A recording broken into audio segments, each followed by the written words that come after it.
Hi, and welcome to Charlotte Talks Transformers, where we'll be taking a look at Transformers Animated Episode 9, Along Came a Spider. I actually forgot the name for a second there.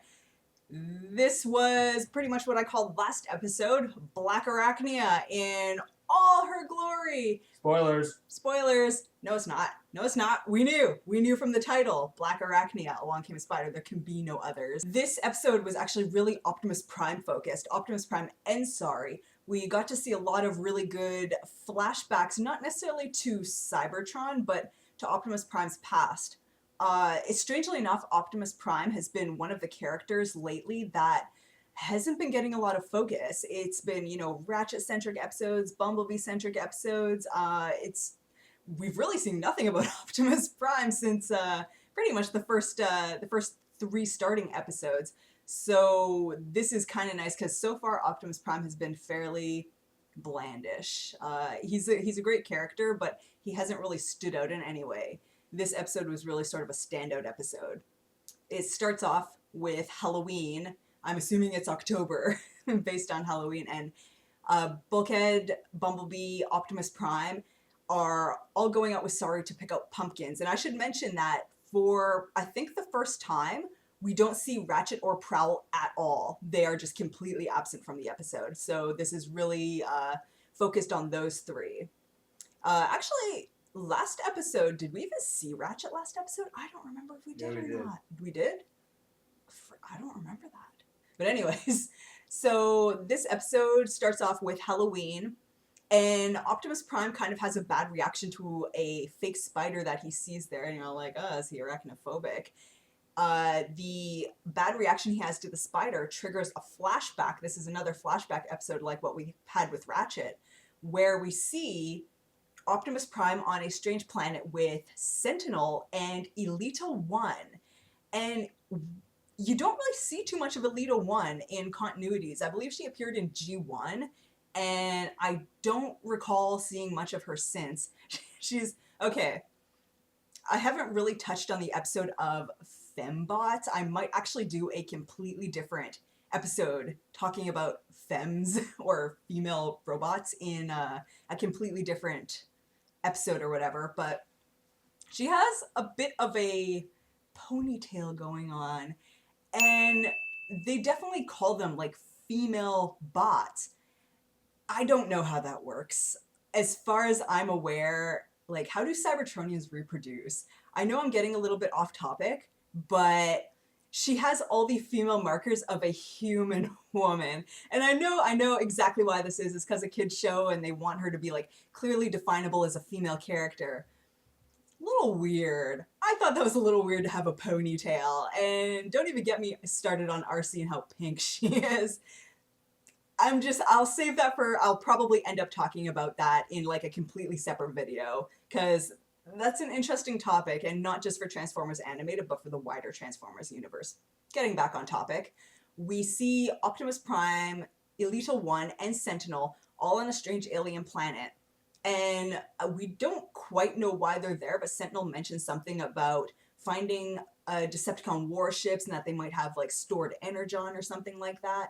So Optimus Prime and Elita 1 are following him around, and they actually do end up finding a Decepticon warship that is abandoned and is covered with tons of spiders, and it's a scene straight out of Alien. Fun fact, I noticed that we actually get to see Elita 1's helmet in the Decepticon warship Blackarachnia's helmet in the warship before she actually even becomes Blackarachnia. So I'm assuming that means she has like the helmet isn't a part of her actual face, like it's takeoffable, much like Megatron's helmet. Fun fact. So anyways, back to the present time, Optimus is basically staying behind in the broke down warehouse that they're using as their base while Bumblebee and Bulkhead go out trick-or-treating with Sorry. So they're going from house to house trick-or-treating. It's kind of adorable, kind of fun. Bulkhead is dressed up as a ghost of some kind, but instead of using like a bed sheet, he ended up taking a fumigation tent in a kind of a cute scene. Bumblebee is dressed up as an adorable vampire, and Sari is dressed up as Optimus Prime. That was just, it was great. Like, that was so cute. Like, very few moments I find, like, genuinely adorably cute, but, like, little Optimus Sari with big Optimus, I was like, aw, that's so cute. Like, she looks up to him, literally and figuratively. So, while they're trick-or-treating, Bumblebee sees a enormous spider that's obviously, like, one, can't be a real spider because it's huge, but it also looks robotic, and I'm like, oh my god, it's Blackarachnia. Bumblebee is all like, oh my god, guys, look, it's a giant spider, like, oh my goodness, it's got 8 legs and it's doing the weird walking thing. And turns out Optimus Prime has been listening in the whole time, and he's like, what? Spider? Where? Ah! And then he comes to, like, investigate. Before Optimus Prime gets there, Elita 1, who is now calling herself Blackarachnia and is a spider, goes and attacks Bumblebee and Bulkhead, and seems actually kind of concerned about Sari at first. She's like, oh, I've come to rescue you, you can't trust Autobots, da-da-da, and Sari's like, like, no, they're my friends, what are you doing? I'm gonna use my Allspark key and, like, help them out, because she has this interesting ability where she uses her spider claws to, like, sink into Autobots and steal their powers. So she stole Bumblebee's stingers, and she stole Bulkhead's strength, and she actually had that power as Elita 1, which is kind of interesting because they specifically say when Elita 1 is fighting back on the planet, they're like, Elita 1, use your powers. And I'm like, so is it just accepted that they have powers? Like, she can take Sentinel's shield and use it for herself. She can take Optimus Prime's grappling hooks and use, like, a duplicate grappling hook for herself. So I'm almost wondering if she's an outlier. I know that's not really a thing that they've talked about in animated, but I know that in IDW, outliers are a very specific group of Transformers that can use abilities not known to other Transformers. So I'm almost wondering if either IDW is inspired by this, or if it's like a common theme going throughout. They don't really explain it. So Elita 1 / Blackarachnia seems to have outlier powers. So she steals Bulkhead's strength, Bumblebee's stingers, and she seems a little bit concerned about Sari, who took the Allspark key and is actually trying to, like, rev Bulkhead up like a car. Like, you literally hear, like, car starting sounds. And Sari's all like, how do you know about the Allspark key? And Blackarachnia is like, well, I'm kind of an expert. And I'm like, what does that mean? So Blackarachnia kind of changes her tune a little bit and suddenly kidnaps Sari out of nowhere. And the entire purpose of that is to take the Allspark key so she can hopefully become a robot again. Kind of going back in time to flashback again, we flash back to figure out how she actually became what she is, because Optimus Prime realizes that Blackarachnia is in fact Elita 1, and he's like, oh my goodness, what happened to you? So the flashbacks, we find out that when they're on the Decepticon ship, there's a bunch of alien spiders, and they kind of swarm Optimus Prime and Blackarachnia, and they both try to, like, grappling hook out of there, but Elita 1's grappling hook breaks or something like that, and she ends up falling into the Decepticon warship full of spiders, and Optimus Prime makes it out safely.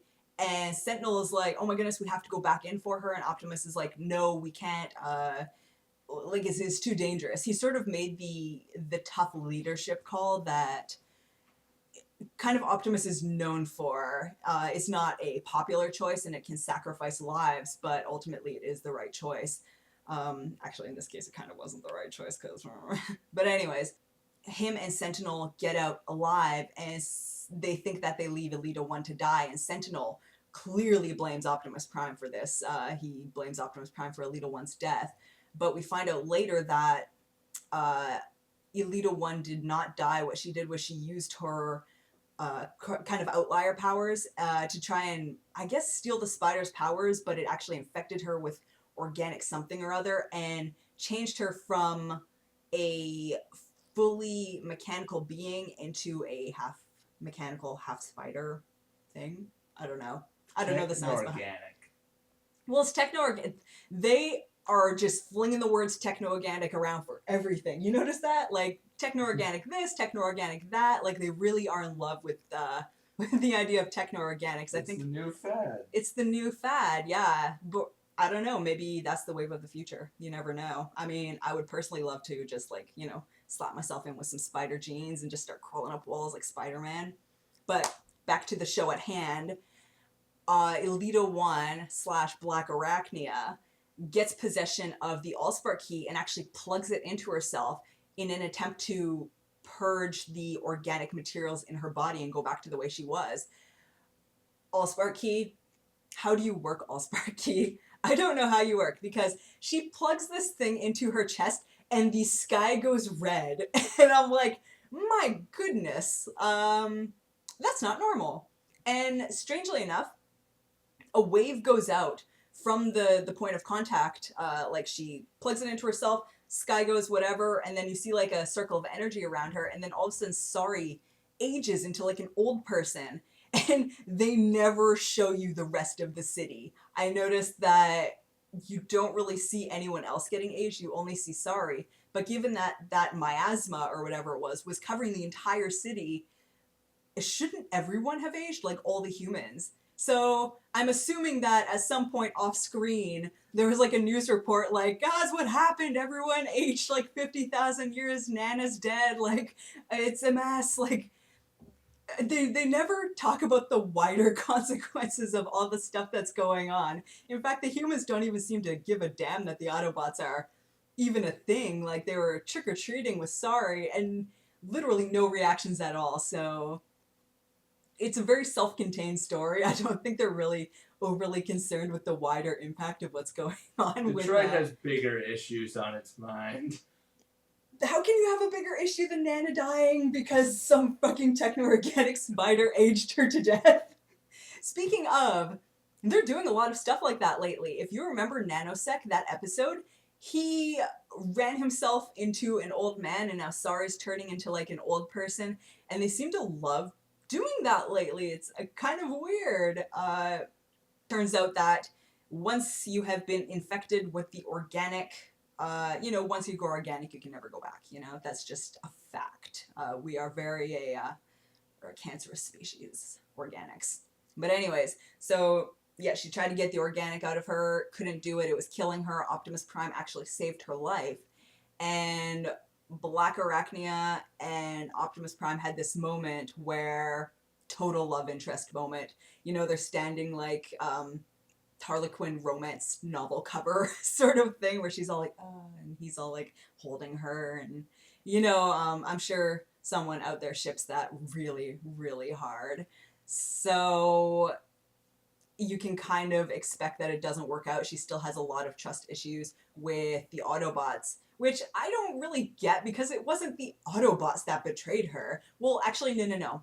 She did kind of specify that she couldn't go back because they would like open her up, tear her apart, take her apart, dismantle her. So I'm assuming that they don't really like organics, or that they're really intolerant of whatever she is, and that she would no longer be accepted into Cybertronian society or Autobot society, and that the Decepticons were the only ones that would take her in.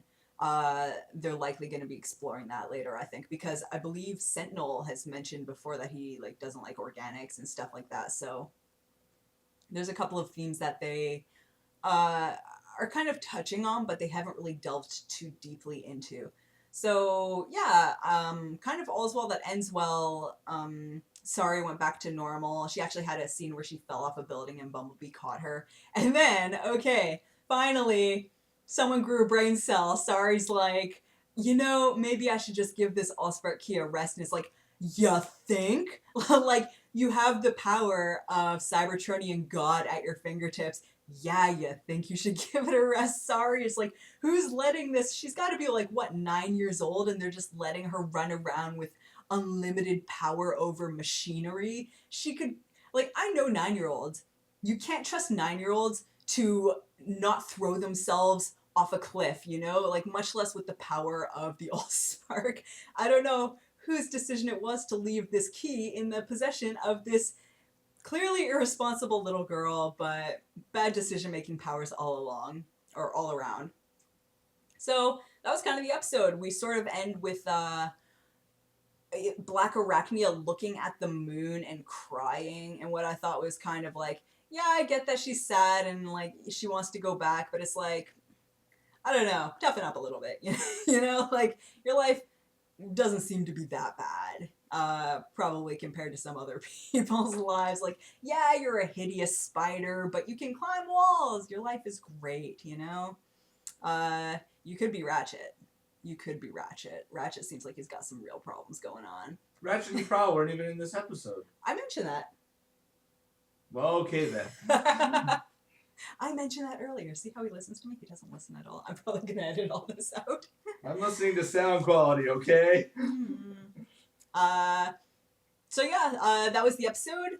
It was, strangely enough, it felt really quick. It felt like a really quick episode. Like I really wanted to see more of the backstory. I want to see more of Optimus Prime and Sentinel, and I really hope they give us more. Cause yeah, I feel like we've been sort of in a bit of limbo now. Like Megatron is still sitting there as a head trying to get his body back. The Decepticons aren't really doing anything. We've had a couple of filler episodes, so I feel like we're overdue for the plot to start kicking it up a notch, and I suspect that they're probably going to do that towards the end of the season. We're actually on disc 2 of season 1, so we're getting there. We're getting there. Anyways, great episode. So until next time, please subscribe. Would love to hear from you. Bye.